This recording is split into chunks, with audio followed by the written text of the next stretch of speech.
mga nanay natin ang mga taong inaasahan nating magpoprotekta at mag-aalaga sa atin. Sila ang unang tinatakbuhan natin sa oras ng pangangailangan. Pero may mga pagkakataon na sila din ang magdudulot ng pinakamatinding sugat sa ating puso dahil sa mga pinili nila sa buhay.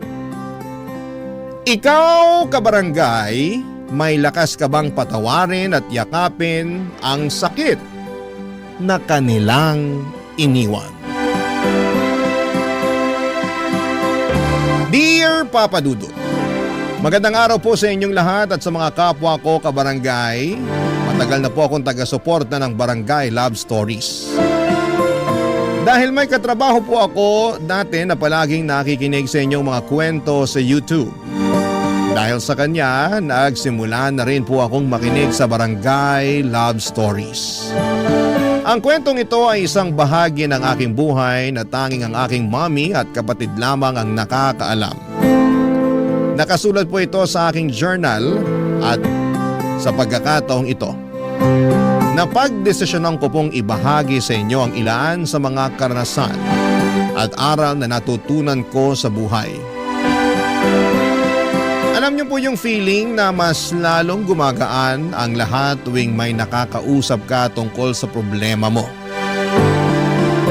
Kaya po ako sumulat sa inyo kasi gusto ko pong maramdaman ulit yung feeling na yon. Ako po si Jasper. Lumaki po ako sa isang pamilya na malayo sa karaniwang buhay ng marami. Noong pinanganak po ako ay tila hindi pa ganap na handa ang mami ko na maging isang magulang. Maaga po naghiwalay ang aking mga magulang at hindi ko na po nakilala ang aking tunay na ama. Kaya po habang ako'y lumalaki, ang yaya ko po ang madalas kong kasama at kausap sa bahay. Nagbago po ang aming sitwasyon noong pinanganak ang kapatid ko, si Dylan, na ang tatay ay isang Amerikano. Ngunit hindi rin po nagtagal at naghiwalay din si mami at ang tatay ni Dylan. Habang lumalaki po ako ay unti-unti kong napapansin na parang mas paborito ni mami si Dylan. Aaminin ko po na sobrang nasasaktan ako tuwing napapansin ko po ito. Pero ni minsan, hindi ko po pinagbuhatan ng sama ng loob ang aking half-brother. Sa katunayan po ay hindi ko na rin po naramdaman na magkaiba pala kami ng ama. Para sa akin ay si Dylan ang kapatid ko at wala po akong ibang nararamdaman kundi ang pagmamahal at pagkalinga sa kanya, Papa Dudut.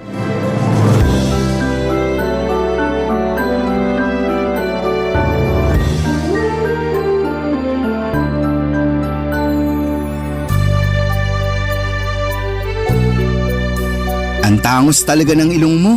Sana kahit kalahati man lang bigyan mo ako. Tapos ang puti-puti mo pa.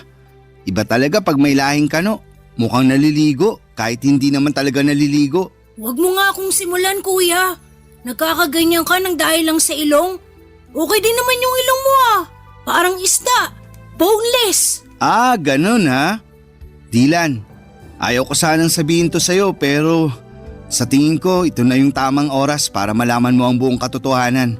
Sana maintindihan mo na hindi madali sa akin na sabihin to sa'yo. 2 years old ka lang noon nung napulot ka ng kasambahay natin sa basurahan. Hindi alam ng kasambahay natin kung ano ang gagawin niya noong mga panahon na yun. Kaya si mami na ang nagpaubaya at nagpalaki sa'yo. Anong akala mo sa akin 5 years old? Hoy, lumang tugtugi na yan. Balikan mo na lang ako pag nakapag-isip ka na ng bago. Eto naman, di na mabiro. Nga pala, asan si mami? Namamalengke ata. Kanina pa wala dito yun. Ang sabihin mo, baka nagbubulakbol. Ang di ko rin kasi maintindihan dito kay mami. Para siyang teenager kung umasta. Kung yung ibang nanay dyan, sobra-sobra yung pag-aalaga at pag-aaruga sa mga anak nila. Tayo naman parating naiiwan sa bahay kasama yung maid. Di ko tuloy maiwasan mainggit dun sa mga kaibigan kong pinaghihigpitan ng mga nanay nila. Naku, bahala ka dyan. Huwag mo akong idamay. Ayokong paghigpitan ako, no? Tsaka isa pa, ayaw mo nun? Pwede tayong kumain at maglaro ng video games buong maghapon. Kung sa bagay, Pero mas maganda sana kung may tatay tayong kasama dito, no? Ay, yang si Mami talaga. Sana naman makahanap na siya ng matinong lalaki. Oo nga, di ko pa talaga nararanasan yung pakiramdam na magkaroon ng isang ama. Pareho lang naman tayo. Yung tatay ko di ko na rin naabutan. Tapos yung tatay mo naman, sobrang bata mo pa nun. Di nga nagtagal ng 1 month yun dito sa bahay. Mabait pa yung tatay ko, kuya. Ewan, di ko rin masabi. Pero ang natatandaan ko, parati silang nag-aaway ni Mami. Tas kadalasan, nasa terrace yung tatay mo umiinom at nagyoyosi. Ah! Ikaw, Pilipino. Ako naman, Amerikano. Ano kaya magiging lahi ng susunod nating kapatid, kuya? German? Japanese? O Canadian? Ano sa tingin mo? Huy, sana naman di na magkaanak yan si Mami. Hirap na nga siya sa ating dalawa eh. Sa akin nga lang pala siya nahihirapan. Ikaw ang paborito eh. Kumbaga sa internet, ikaw yung naka-bookmark na website. Tas ako yung parang advertisement sa video na pilit sinasara. Grabe ka naman, kuya. Hindi naman siguro. Di mo ba talaga napapansin? O sige ha, nung isang araw, anong kinain mo for breakfast? Ha? Bacon. Teka lang, bakit mo naman naitanong yan? Mismo. Nung isang araw, pinagalitan at pinigilan niya ako nung kinuha ko yung bacon sa ref. Sabi niya pa nga sa akin, nagtitipid daw tayo. Pero mukhang ako lang naman tong tinitipid niya. Ikaw naman, kuya. Nagkakaganyan ka ng dahil lang sa bacon? May longganisa naman sa ref eh. Yun na lang ang kainin mo. Ano ka ba? Hindi lang yun. Napapansin ko rin na siya yung palaging kumukuha ng report card mo. Pero yung report card ko, sa maid niya parati pinapaubaya. Hala, baka ampun ka nga. Joke lang. Pero seryoso na to. Pakiramdam ko din na favorite ka ni Mami kasi ikaw tong mukhang foreigner sa ating dalawa. Uy, paano mo naman nasabi yan? Napapansin ko lang kasi na ikaw tong laging binibida niya tuwing kausap niya yung mga kaibigan niya. Tapos kapag pumupunta yung mga kaibigan niya dito sa bahay, ikaw lang yung pinapakilala niya sa kanila. Pakiramdam ko tuloy kung hindi ako ampon, siguro nakababatang kapatid niya ako. Sa totoo lang, sobrang bigat sa pakiramdam. Kuya talaga? Ba't kung makapagsalita ka parang kasalanan kong lahat? Uy, sorry na. Di ganun ang ibig kong sabihin ha. Pasensya ka na. Masyado lang ako nadala ng mga emosyon ko. At isa pa, yung pagtrato sa akin ni Mami, palagi mong tatandaan na wala kang kasalanan doon, okay? Problema naming dalawa yun ni Mami. Sorry na at ikaw tong napagbubuntungan ko ng sama ng loob. Promise, di ko na ulitin. Last na yon. Talaga? Oo, Walang iwanan ha, promise? promise. I love you, kuya.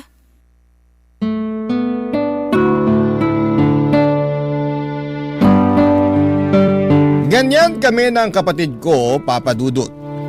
Laging nag-aasara, nag-aaway pero grabe. Sobrang mahal namin ang isa't isa. Kahit halos 6 na taon ang agwat ng edad namin, pakiramdam ko ay parang 1 taon lang ang pagitan namin.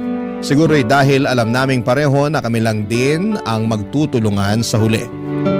Kasi tulad ng sinabi ko, si Mami palagi namang lumalabas. Tapos yung maid na lang yung nakakasama namin sa pang-araw-araw.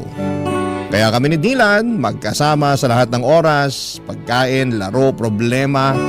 Lahat ng maliliit at malalaking bagay ay magkasama kami.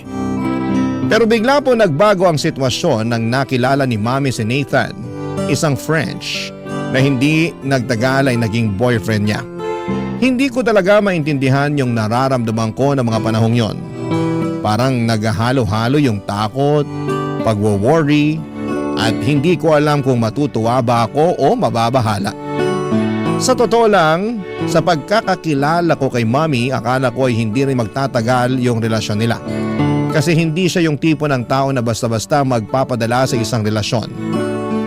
Pero sa kabila ng lahat, at the end of the day ay masaya kami ni Dylan kasi naging mabait naman si Nathan sa amin. Hindi nagtagal ay nag-live-in na rin sila sa bahay na inuupahan namin. At doon ko na-realize na tila ba isang malaking pagbabago yung pagpasok niya sa buhay namin. Akala ko ay magiging one big happy family na kami. Yung tipong magkakasama kami masaya at walang sagabal. Pero laking gulat ko nang matapos ang 6 na buwan, may sinabi si Mami sa amin ni Dylan na talagang bumasag sa puso ko. Yung tipong hindi ko alam kung papaano tatanggapin. Kasi parang lahat ng pangarap at inaasahan ko ay bigla na lamang nawasak. Ipinagtapat ni Mami sa amin ni Dylan na balak niyang ikasal kay Nathan sa France. Nung una'y natuwa pa ako para kay Mami kasi syempre masaya akong makita siyang masaya. Lalo na't si Nathan naman ay naging mabait sa amin. Pero hindi yon ang talagang bumasag sa puso ko. Yung sumunod na sinabi ni Mami ang nagdulot ng pasakit na hindi ko alam kung papaano ko haharapin, Papa Dudut.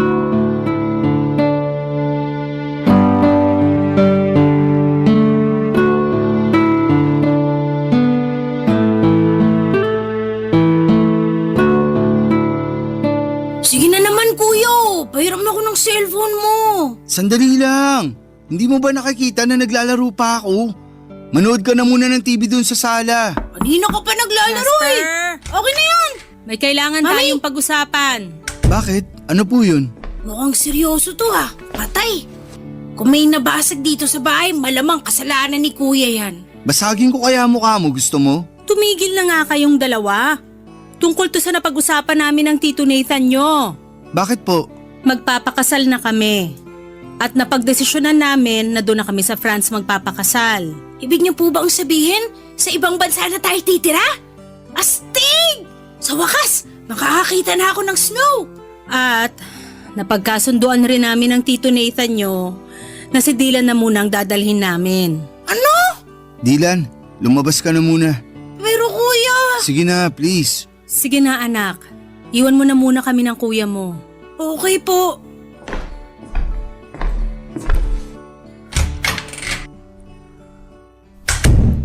Ibig niyong sabihin, iiwan niyo na ako? Jasper, mahal ang cost of living doon.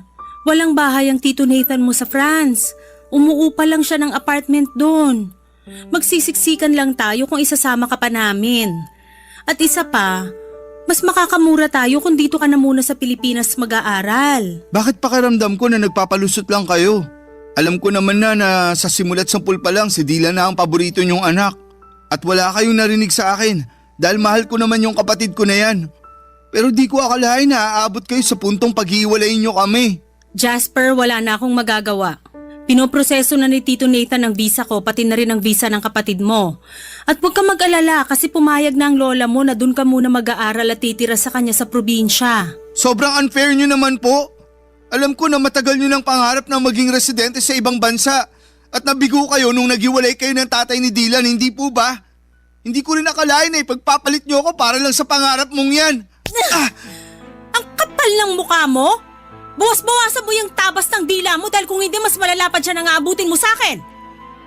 Nakapagdesisyon na kami ng Tito Nathan mo, Jasper. At wala ka nang magagawa doon.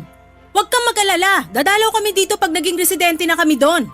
Hindi ka naman pababayaan ng lola mo dito sa Pilipinas. Pero kayo po ni Dylan ang kailangan ko. Hindi niyo ba naiintindihan yun? Ang tigas naman ng puso niyo sa akin. Para niyo na rin pinamukha sa akin na parang kasalanan ko pa na nabuhay ako sa mundong to. Kung ganito lang din naman ang kahinat na ng lahat ng to, sana pala iniwan niyo na lang ako kay Lola nung ipinanganak niyo ako. Bakit niyo ba ako kinupkup kung hindi niyo rin naman pala kayang panindigan? Anong klase kayong ina? Isa pa, Jasper, at tatamaan ka na talaga sa akin.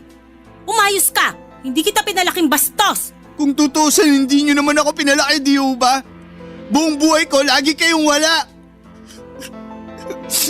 Ano po ba ang naging kasalanan ko sa inyo para tratuhin niyo ako ng ganito? Kuya? Kuya, ano pang sinabi ni Mami sa'yo? Nagbago ba ang isip niya? Mukhang buo na ang desisyon niya. Kung ganun, hindi ako sasama sa kanila. Dito lang ako sa tabi mo, kuya. Dylan, wag. Ha? Anong ibig mong sabihin? Mas magiging maganda ang buhay at kinabukasan mo pag sumama ka papuntang France. At dun, mararanasan mo na rin ang pakiramdam ng magkaroon ng isang buong pamilya. Kaya ipangako mo sa akin na magpapakabait ka dun, ha? Buong pamilya? Anong buong pamilyang pinagsasasabi mo dyan? Eh hindi ka nga kasama, di ba? Dylan, pinapangako ko sa'yo na magkikita pa tayo. Isipin mo na lang na pareho tayong nagbabakasyon sa ngayon. Susunod ako sa France at magsasama ulit tayo sa isang bubong, promise. Kuya, mamimiss kita. Ako rin.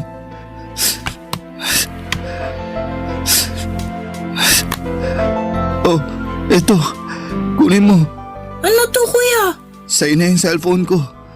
Para naman may remembrance ka sa akin. Ingatan mo yan ha. Oo, iingatan ko to. Thank you, kuya. Pero paano ka? Doon na daw ako kay Lola titira eh. Sigurado naman ako na may cellphone yun. O siguro magpapabili ako sa kanya. Ewan ko. Basta, huwag kang mag-alala. Dahil tatawagan pa rin kita, okay? Kuya, mamimiss kita. Payakap ako.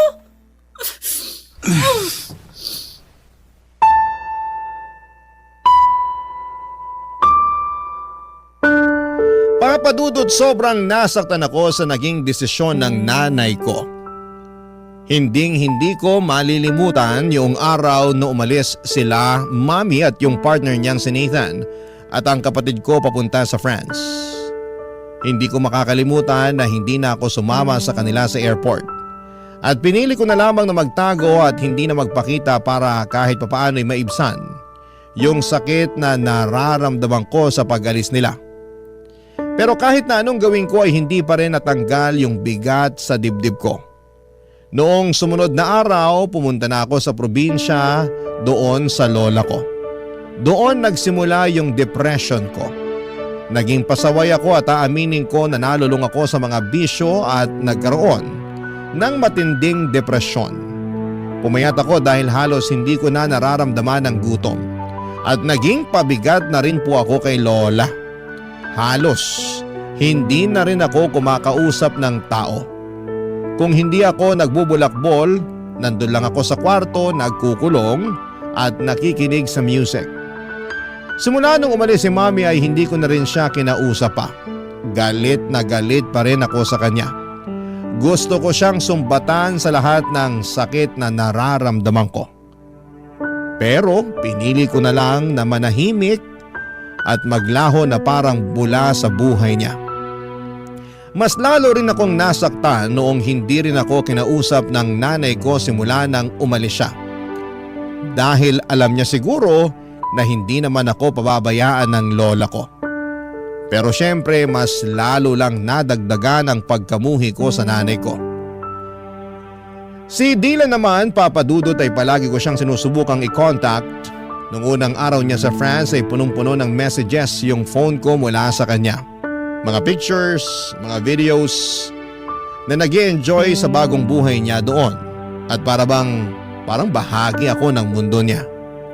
Kahit malayo siya. Pero habang tumatagal ay mas kumonte yung mga mensahe niya. Kung minsan ilang araw na akong hindi makakatanggap kahit isang text mula sa kanya. At yon, hindi ko maiwasang mag-isip na baka nakalimutan na niya ako. Nasaktan ako noon syempre at mahirap tanggapin, pero iniisip ko na lamang na baka abala ako sa bago niyang buhay kasama sina Mami at si Nathan, papadudot. Barangay Love Stories. Barangay Love Stories. Yung empathy ng lola ko ang naging gabay ko, papadudot. Kahit na siguro naging pasakit ako sa kanya, ni minsan ay hindi ko naramdaman na tinataboy ako ni lola. Laging pinaparamdam ni lola na naiintindihan niya ako. Kinuwento sa akin ni lola na gusto raw akong ipalaglag ni Mami noong ipinagbubuntis pa ako nito, pero siya ang tumutol at ipinaglaban akong ipanganak. Nalaman ko rin na siya ang may gustong lumayo kami ni Mami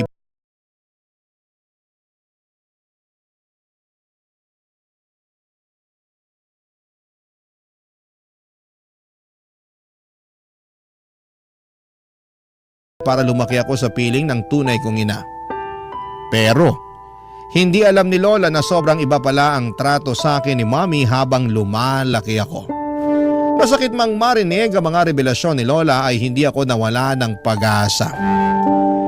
Dahil sa pagmamahal ni Lola ay nagpatuloy ako sa pag-aaral at nakapagtapos ng Bachelor of Science in Software Engineering. Niyaya ko pa siya na tumira sa syudad pero mas gusto niyang manatili sa probinsya.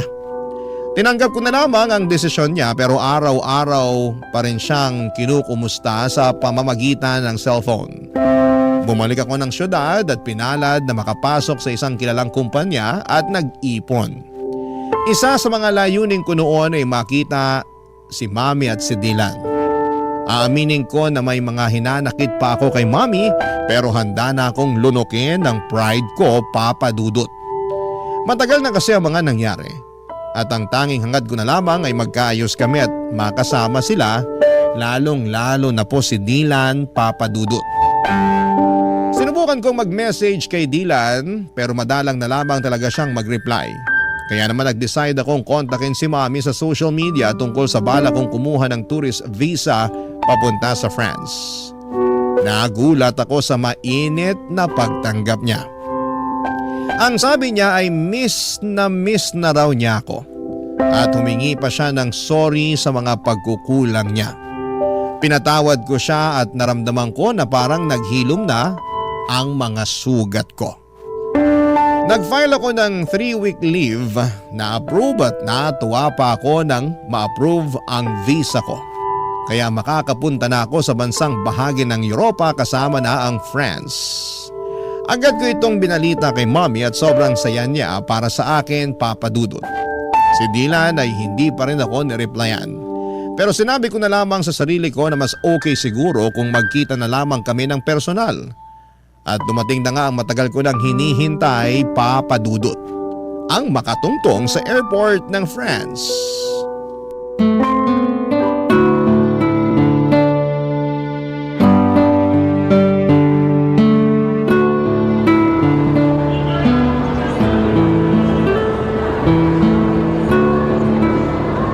Jasper! Mami! Dylan! Namiss ko kayo, sobra! Namiss ka rin namin, anak. Ang laki-laki mo na. Ito rin si Dylan, oh. Halos hindi ko na nga makilala. Mas matangkad pa siya sa akin. Huy, kumusta ka na? Namiss kita sobra.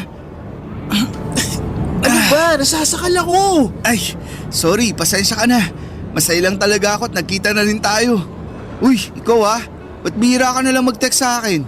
Di mo na rin sinasagot yung cellphone mo tuwing tumatawag ako.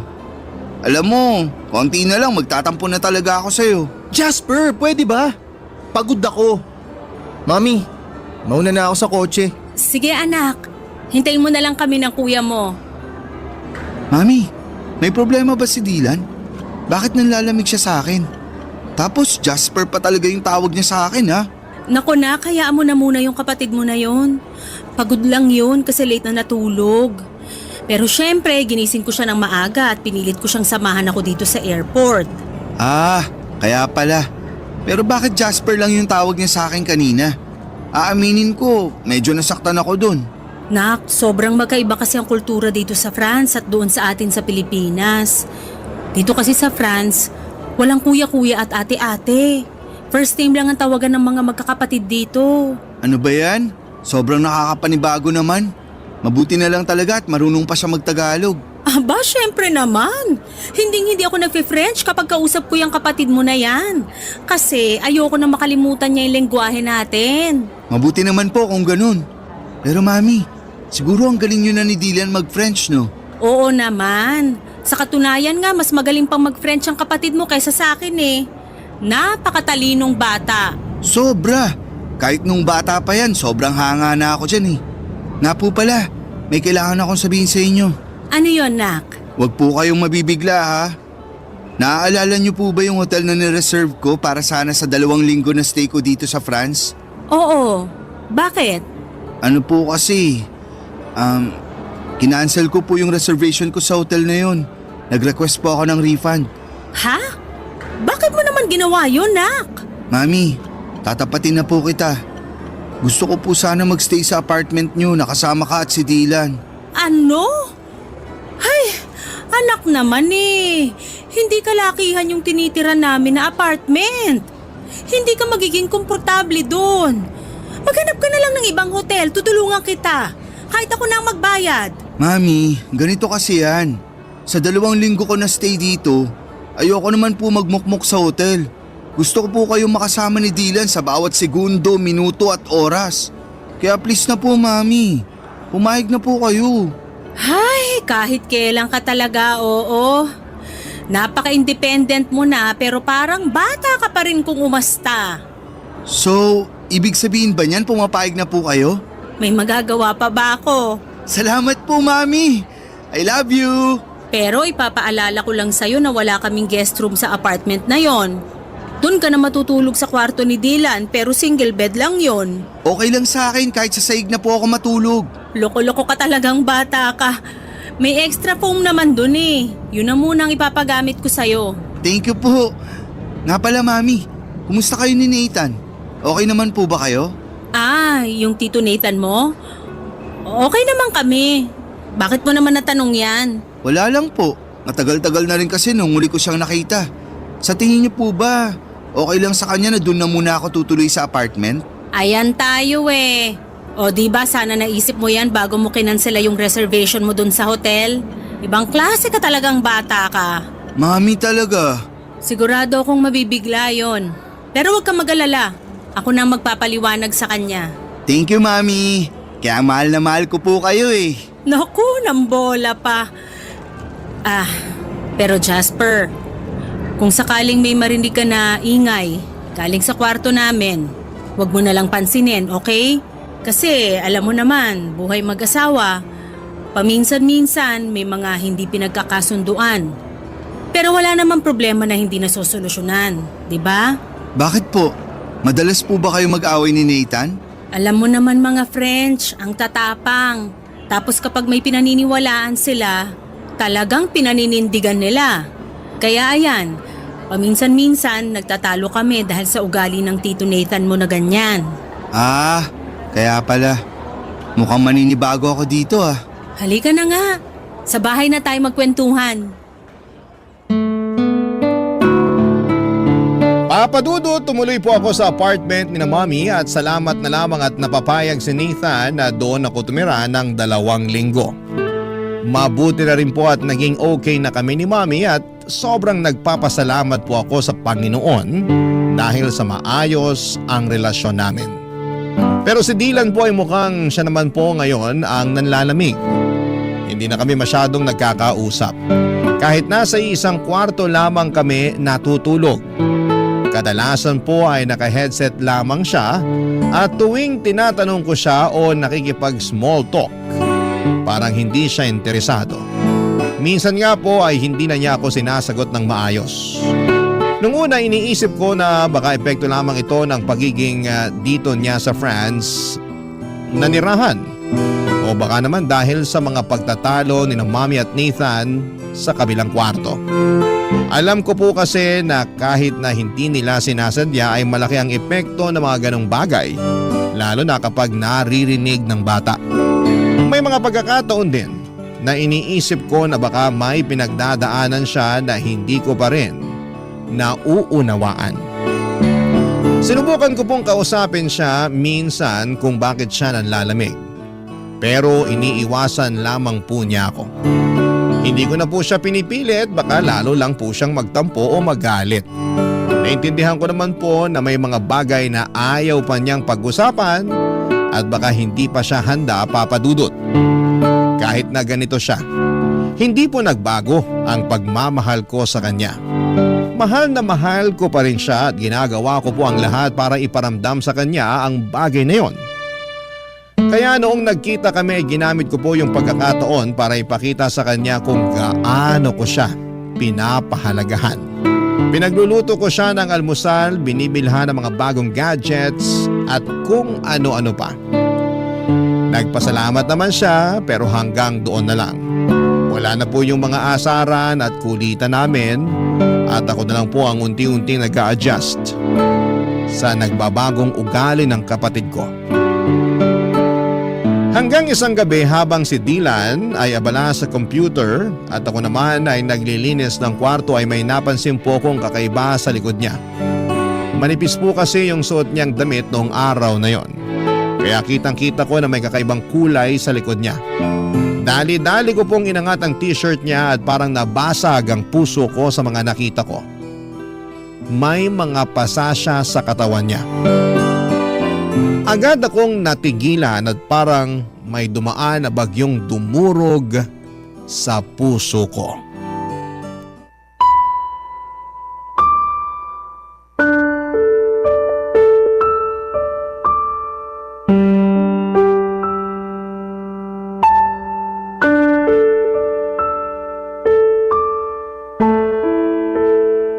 Dylan, ano yan ha?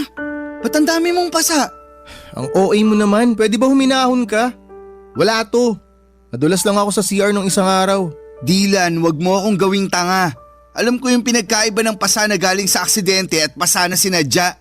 Sino may gawa nito sa'yo ha? Magsalita ka. Ano bang pakialam mo, ha? Ipapaalala ko lang sa'yo, Jasper, ha, hindi kita kapatid. Hindi tayo lumaki sa iisang bahay. At higit sa lahat, magkaiba tayo ng tatay. Kaya utang na loob, lubayan mo na ako, tigilan mo na yung pagpapanggap mo na concern ka sa akin. Seryoso ka? Talaga ba, Dylan? Ang sakit mo naman magsalita. Ganyan na ba talaga kasama ang tingin mo sa akin? Ni minsan hindi ko inisip na magkaiba tayo ng tatay. Simulat sa pool, kapatid na buo ang tingin at turing ko sa'yo. Ba't ka ba nagkakaganyan ha? Ano bang nagawa akong kasalanan sa'yo para kamuhian mo ako ng ganito katindi? Nangako ka sa akin dati na susunod ka, di ba? Nangako ka na magkikita tayo ulit pero pinaasa mo lang ako. Ang tagal ko naghintay, nagmukha akong tanga. Hanggang napagod na lang ako. Napagod ako sa walang katapusang paghihintay dun sa pangako mong napako. Pero nandito na ako ngayon, di ba? Dylan naman. Hoy, wag ka nga umasta na parang kasalanan ko kung bakit ako nagkakaganito. O nandito ka nga, pero iiwan mo rin naman ako pagkatapos ng 2 linggo eh. Sana hindi ka na lang pumunta dito. Nagsayang ka na ng oras, nagsayang ka pa ng pera. Dylan, makinig ka. Please, wag mo namang isumbat sa akin yung pagkakalayo natin. Wala ni isa sa atin ang ginusto na mangyari yun. Akala mo ba hindi ako nasaktan na pilit akong inilayo sa nag-iisa kong kapatid? Durog na durog ako nung umalis kayo. Hindi ko alam kung paano ko hinarap ang bawat araw na wala ka sa tabi ko. Pero wala na akong magawa nun. Kaya tiniis ko, Dylan. Tiniis ko yung sakit na yun. Kasi alam ko na mas magiging maganda ang buhay mo dito. At alam ko na mas makakamit mo yung mga pangarap mo dito. Kahit kailan, hindi ko pinangarap na mabugbog ng asawa ng nanay ko. Teka lang, si Nathan? Siya ang may gawa nito sa'yo? Magbabayad siya sa ginawa niya sa'yo. Hayop siya? Hayop! Teka lang, kumalma ka nga. Masyado kang mainit eh. Makinig ka sa akin. Kung ano man yung ginagawa niya, hayaan mo na. Huwag ka na makialam. Mamaya madamay ka pa eh. Dylan, magpaliwanag ka. Bakit niya nagawa sa'yo ito? Kailan nagsimula to? Paano? Sabihin mo na sa akin, parang awa mo na. Ay, sa akin niya binubunton yung galit niya kasi hindi siya mabigyan ni Mami ng anak. Wala naman kaming magawa ni Mami. Kailangan namin ng tulong niya eh. Kasi gusto namin maging legal na residente dito. Matagal ng pangarap ni Mami yun. Wisit na pangarap yan. Wala man lang bang ginawa si Mami para ipagtanggol ka? Alam ni Mami lahat ng ginagawa sa akin ni Nathan. Pero wala nang pag-asa si Mami. Palagi na lang niyang pinagtatanggol yung asawa niya. Kesyo unawain ko na lang daw kasi nga may pinagdadaanan. Bakit di mo agad sinabi sa akin to? Bakit? May magagawa ka ba? Kung sinabi ko sa ito noon pa? Kung makaasta ka para kang hero ah. Wala ka rin namang magagawa eh. Di ba? Eto ba ang dahilan kung bakit di mo sinasagot mga messages at tawag ko sa'yo? Dahil mas pinili mong sarilinin ang lahat ng problema mo? Oo. Napakatanga ko! Napakabobo ko! Napakalaki kong gago! Dapat andito ako noong mga panahong kinailangan mo ko. Dapat nandito ako noong mga panahong kinailangan mo ng taong magpoprotekta sa'yo. Dapat nandito ako noong mga panahong wala kang karamay at kinailangan mong ilabas lahat ng sakit ng dahil sa lahat ng pinagdadaanan mo. I'm sorry, Dylan. Patawarin mo ako.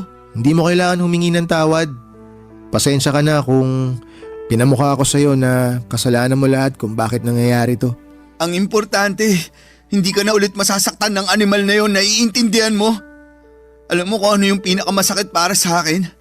Yung simula pagkabata natin, ikaw yung paboritong anak ni Mami pero hindi ka man lang niya nagawang ipagtanggol sa hayop na Nathan na yun. Hindi ko alam kung paano natiis ni Mami yung ganitong klaseng sitwasyon, Dylan. Hindi ko na talaga kaya dito. Sasama na ako sa'yo. Parang awa mo na isama mo ko. Sorry kung hindi kita pinakitunguhan agad ng maayos.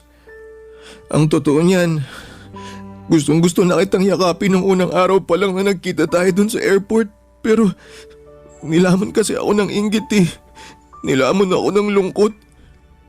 Naiinggit ako kasi malaya mo nagagawa lahat ng mga bagay na gusto mo. Habang ako, impyerno yung buhay ko dito. Kung akong papipiliin, mas gugustuhin ko na ako na lang sana'y naiwan sa Pilipinas eh. Dylan, alam kong alam mo na kung may paraan lang para pagbaligtarin ko ang sitwasyon nating dalawa. Matagal ko na yung ginawa. Mahal na mahal kita, kuya. Mahal na mahal kita, Dylan. Sobra. Huwag kang mag-alala. Iuwi na kita sa Pinas. Kayo ni Mami. Wala nang dahilan para manatili pa kayo dito. Hindi na ako makakapayag na saktan ka pa ng hayop na yon. Salamat, kuya.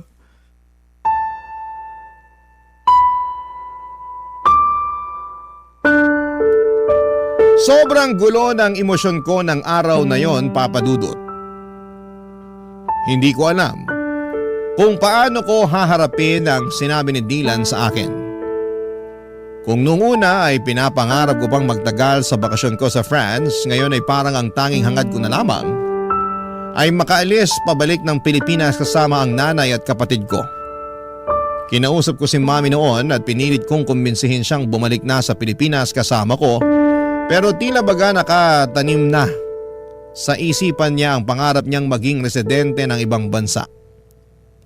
Pinagbantan niya rin ako na hindi ko raw pwedeng i-report sa authority ang kalaguyo niya dahil masisira daw lahat ng plano niya.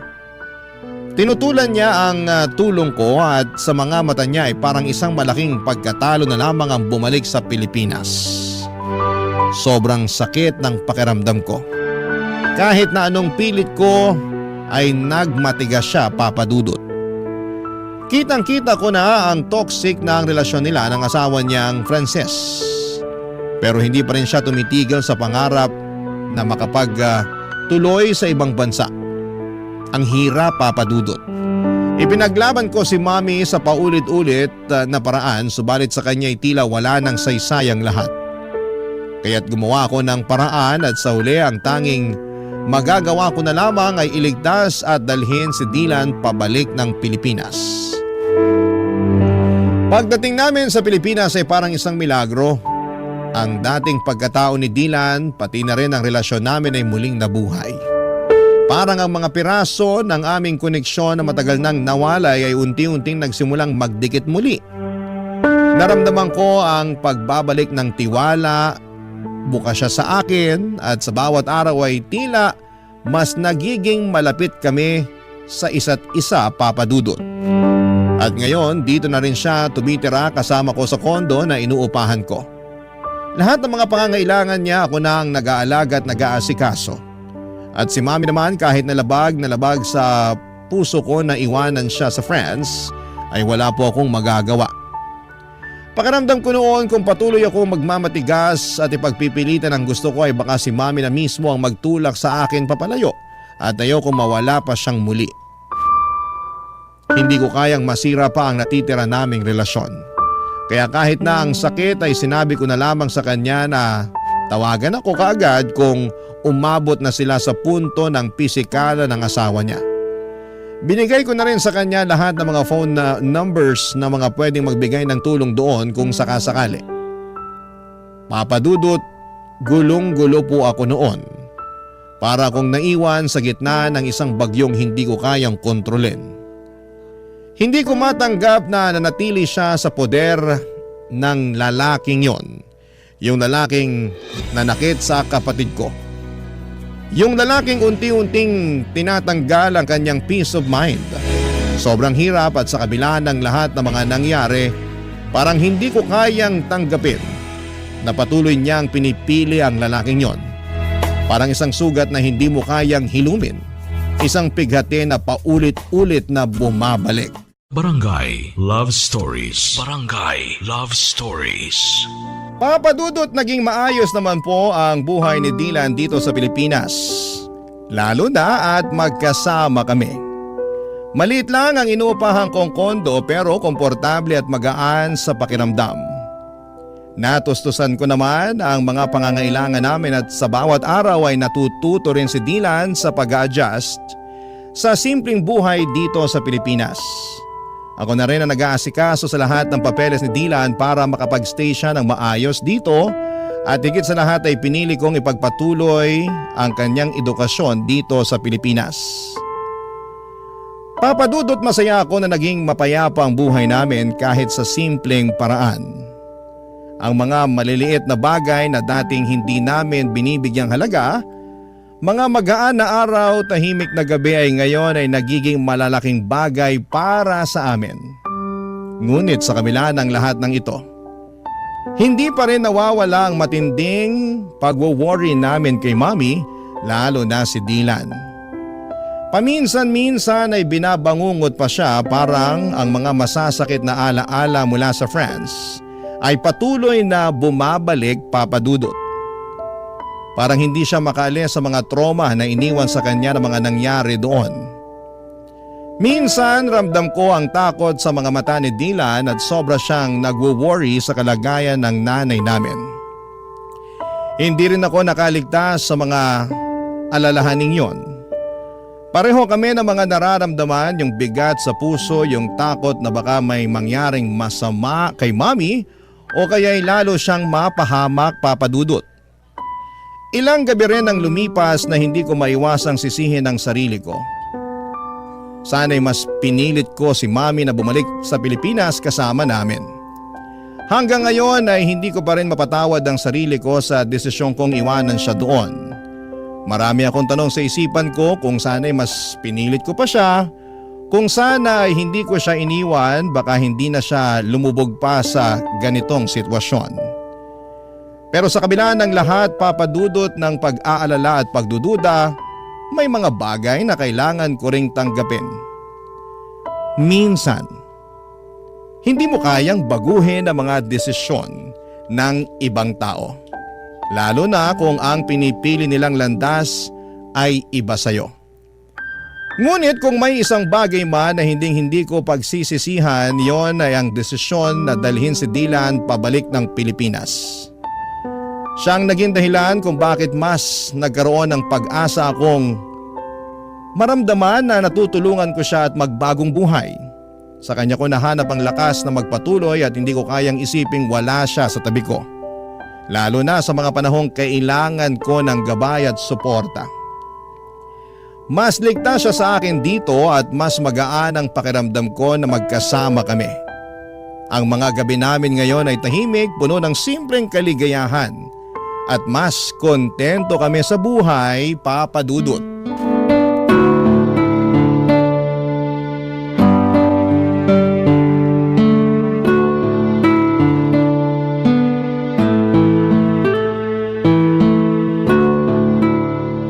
Kuya, Oh, Dylan, ano yun? salamat talaga. Hindi ka nagdalawang isip na isama ako pabalik dito sa Pilipinas. Sobrang pasalamat ko lang talaga at malaki pa yung natitirang pera sa savings ko noong mga panahon na yun. Dahil doon, nakabili ako kaagad ng ticket mo papunta dito. Nabawasan pa tuloy yung savings mo dahil sa akin. Pasensya ka na talaga. Dylan, yan ang wag na wag mong iisipin. Yung pera, pwede ko ulit kitain yan. Pero hindi ko na mapapatawad ang sarili ko kung may mangyari pang masama sa'yo doon. Ang bait mo talaga, kuya. Pero wag masyado ah. Baka kunin ka na ni San Pedro. Sira. Nga pala, kumusta pag-aaral mo? Ayun, okay naman. Medyo nakakapanibago lang ng konti kasi nga magkaiba yung educational system dito sa Pilipinas dun sa France. Pero huwag kang mag-alala.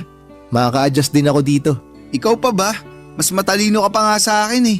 Kayang-kaya mo yan. Sure yan. Sana nga. Ay, Uy, mukhang may iniisip ka ah. Anong problema? Okay ka lang? si Mami kasi, hindi ko maiwasang hindi mag-alala sa kanya. Okay lang kaya siya dun? Baka sinasaktan na siya ng Nathan na yun. Nag-aalala din ako sa kanya. Pero parati naman kami nagtatawagan at mukhang okay naman siya. Ay, sana lang talaga okay siya ron. Huwag ka nang mag-alala. Alam mo naman si Mami, matapang yun. Hindi yun umuurong sa kahit anong laban. Kuya, mali ba yung naging desisyon ko Ha? Anong ibig mong sabihin? na sumama pabalik sa'yo dito sa Pilipinas? Sobra kasi ako nagigilty. Naiisip ko kasi mas maganda ata kung nagpaiwan na lang ako dun kay Mami. Sana kasama niya pa rin ako hanggang ngayon. Dylan, makinig ka. Wag na wag mong sisisihin ang sarili mo, ha? Dahil wala kang ginawang mali. Tama lang yung ginawa mo na umalis sa poder nila. Ito ang lagi mong tatandaan. Hindi mo kailanman kailangang tiisin ang pang-aabuso ng isang tao sa'yo. Kung may choice ka para takasan at iwanan ang ganong klaseng sitwasyon, lagi mong pipiliin ang choice na yon. Naiintindihan mo ba yon? Si Mami ang mali dito, Dylan.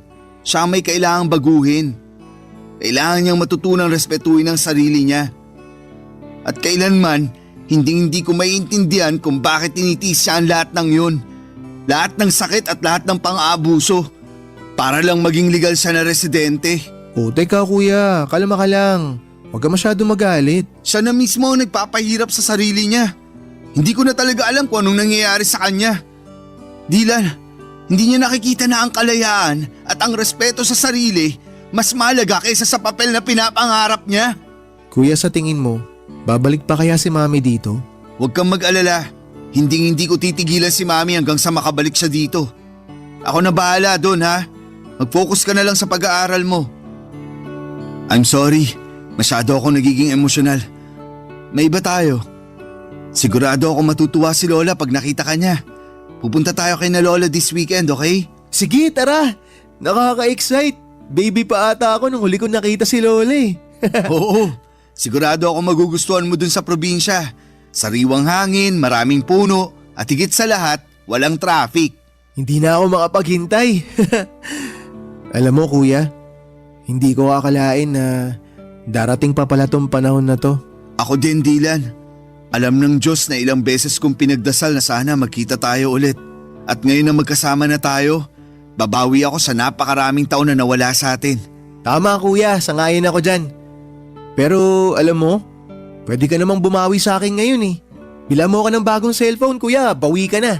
Ayan tayo eh. Sige na kuya, ugod-ugod na tong phone ko eh. Ang bilis na malobat. Tsaka kailangan na talagang palitan. Kuya, please naman. Bila mo na ako ng bago. Ay, sige na nga. Buksan mo yung drawer ko. May cellphone ako doon na hindi ko na masyadong nagagamit. Sa'yo na yun. Nice! Salamat kuya, the best ka talaga. Ayos, may bago na akong cellphone.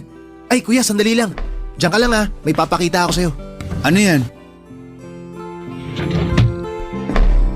Oh, naalala mo pa ba to? Teka lang. Ito yung bigay ko sa'yo na cellphone bago ka pumunta ng France ha. Buhay pa pala to? Oo kuya, talagang tinago ko na maigi to. Medyo matagal-tagal ko nang hindi nagagamit kasi sobrang luma na. Pero inalagaan ko to. Grabe! Hindi ko akalain na naitabi mo pa pala yan. Akala ko matagal nang nasira o nawala yan eh. Kasi tong cellphone na to, hindi lang basta gamit to. Ito yung alaala na naitago ko na kahit na malayo tayo sa isa't isa, kahit na anong mangyari, may mga bagay na hindi talaga magbabago.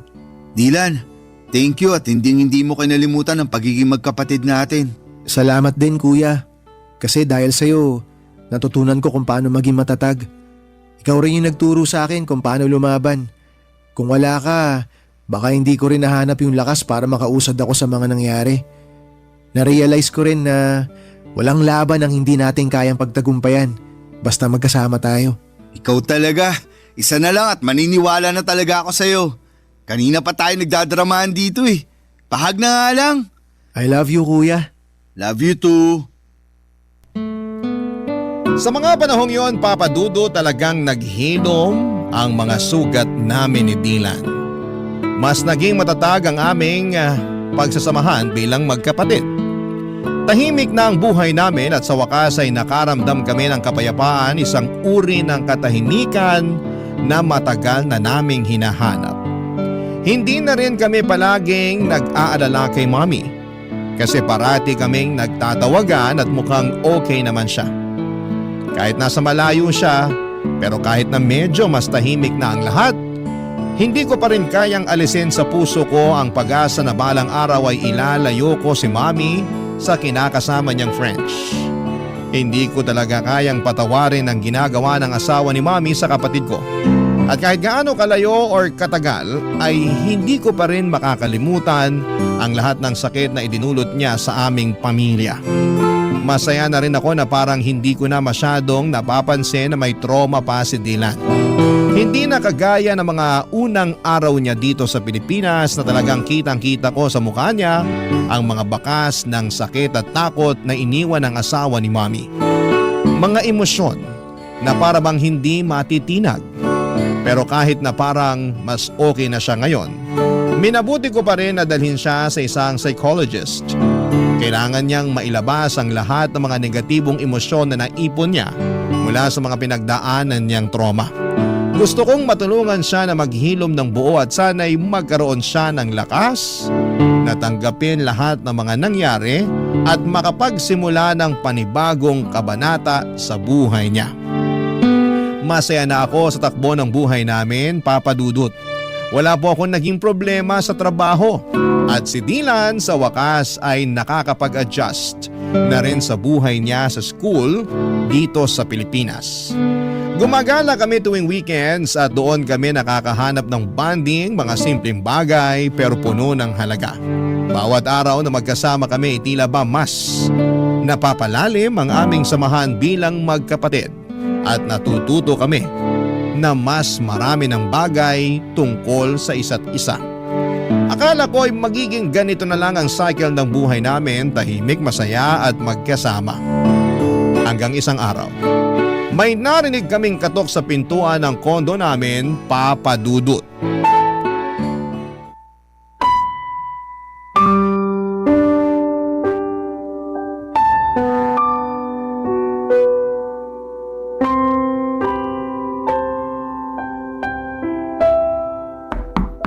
Sandali lang! Mami? Mga anak! I'm so sorry! I'm so sorry! Ang tagal kong hinintay ang araw na to. Teka, Mami, paano nyo nalaman yung address dito? Binigay sa akin ng lola niyo ang address niyo.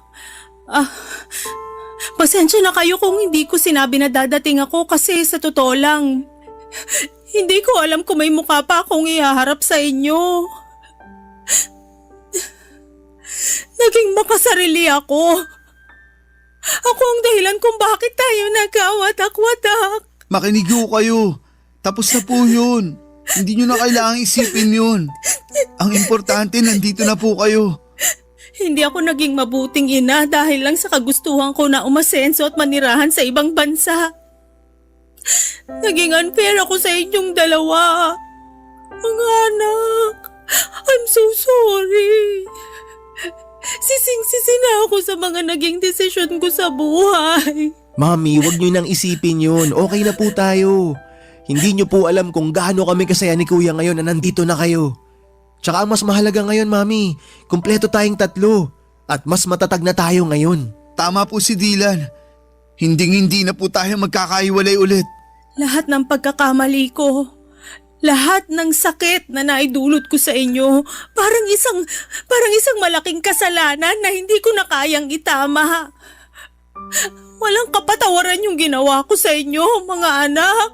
Mami, napatawad ka na namin ni Kuya. Matagal na. Hindi ko alam kung paano ko mapapalitan yung panahon na nawala sa atin. Pero kung may pagkakataon pa, babawi ako sa inyong dalawa. Ang importante po, narito tayo ngayon at nandiyan kayo sa tabi namin. Hindi na natin may babalik ang nakaraan pero sigurado ako na mas marami pang magagandang bagay na mangyayari. Lalo na ngayon na magkakasama na tayo. Salamat mga anak. Hindi ko alam kung anong ginawa ko para maging deserving pa ako ng pagmamahal nyo. Pero sobrang nagpapasalamat ako na may pagkakataon pa akong magbago at maayos ang lahat. Sobrang bigat ng kasalanan ko sa inyong dalawa. Mami, mahal na mahal ka po namin. Dylan, nagbulag-bulagan ako sa mga ginawang kahayupan sa iyo ni Nathan dahil lang sa pagmamahal ko sa kanya at sa kagustuhan ko na maging legal na residente. Naging impyerno ang buhay mo dahil hinayaan ko siya sa mga ginawa niyang kawalangyaan sa'yo, anak. Hindi mo deserve lahat ng nangyari sa'yo. I'm so sorry. Mami, aaminin ko po. Sobra ako nasaktan nang malaman ko na sinasaktan ni Nathan si Dylan. Akala ko po kasi noon, mas magiging ligtas si Dylan sa inyo. Lalo na siya yung paborito niyong anak kahit noon pa man. Huwag niyo po sanang mamasamain pero wala naman pong problema sa akin kung siya ang paborito niyo. Ang sa akin lang po, sana pinrotektahan niyo siya laban sa hayop na yun. Pero sa sobrang dami na nang nangyari, hindi ko na po kaya magtanim ng sama ng loob laban sa inyo. Masaya lang po ako ngayon at ligtas kayo. Jasper, sobrang laki ng kasalanan ko sa'yo, anak. Nagkulang ako bilang nanay mo at hindi ko naparamdam sa'yo yung pagmamahal na karapat-dapat mong matanggap mula sa isang ina.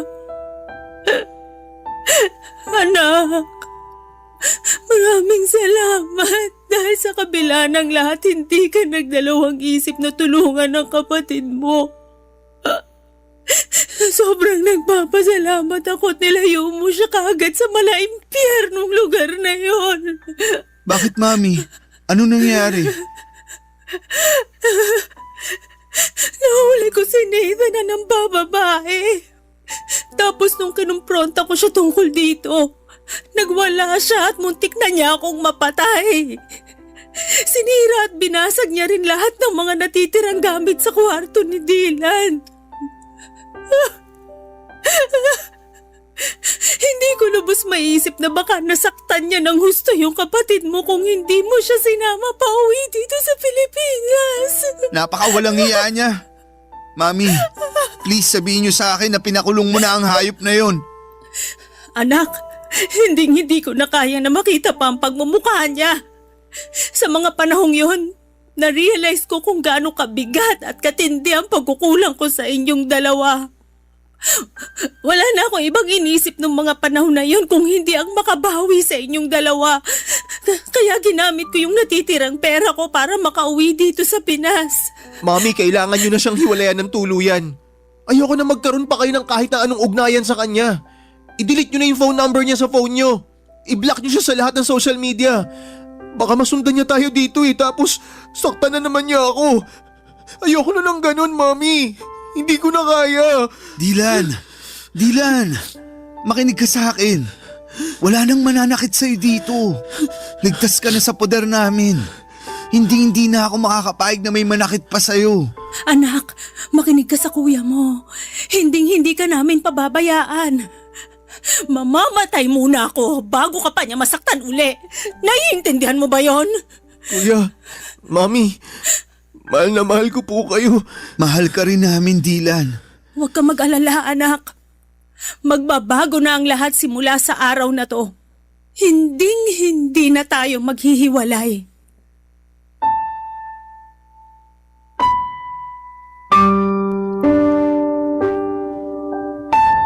Papadudot muli ko na silaya ng mga bakas ng trauma sa mga mata ni Dylan ng araw na yon. Sobrang aking pag-aalala para sa kanya. Ngunit sa tulong namin ni Mami ay unti-unti at tuluyan din niyang nalaman na hindi siya dapat matakot pa. Si Mami po ay nanirahan kasama namin ni Dylan sa kondo na inuupahan namin. Habang ako ay patuloy sa aking trabaho bilang isang software engineer, si Dylan ay nagsusumika pa rin sa kanyang pag-aaral. At si Mami naman ay nagsimula ng magtrabaho bilang hotel receptionist.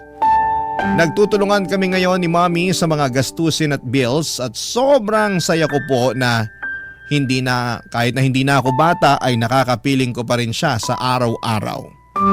Naging maayos naman ang takbo ng buhay namin hanggang sa isang araw.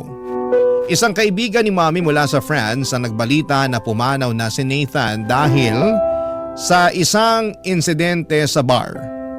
Tinulungan ko si Mami na mag-hire ng French lawyer online upang mag-file ng divorce nang hindi na niya kailangan bumalik pa sa France. Sa kabila ng mahaba at magastos na proseso ay naayos din namin ito at sa wakas ay na-finalize ang divorce. Hindi ko po kayang ilarawan ang gaan ng aming nararamdaman nang matanggap namin ang balita na opisyal nang wala ng bisa ang kasal nila ni Nathan. Sa wakas ay makakapagsimula na kami ng bagong buhay. Sa ngayon ay nagsusumikap kami ni Mommy na mag-ipon upang makapagpatayo ng bahay na magiging saksi sa mas marami pang magagandang alaala na bubuuin namin bilang isang pamilya. Sa lahat ng mga naranasan ko ay natutunan ko na ang pagpapatawad ay isang paraan para bigyan ang sarili mo ng pagkakataong magpatuloy at maghilom. At syempre, maging maligaya. Lubos po ako nagpapasalamat sa Diyos dahil hindi niya ipinagkait sa akin ang pagkakataong muli kong makasama ang pamilya ko. At sa wakas ay masasabi ko na rin na ang mga sugat ng nakaraan ay tuluyan ng nagsara at naghilom.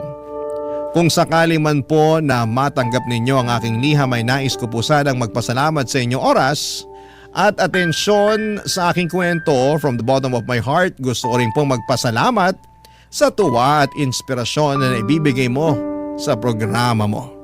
Ang inyong forever kapuso at kabarangay, Jasper. Barangay Love Stories. Barangay Love Stories. Kwentuhan naman tayo dito sa comment section. Nagustuhan ng iyong napakinggan? Ituloy yan via live stream sa www.gmanetwork.com/radio.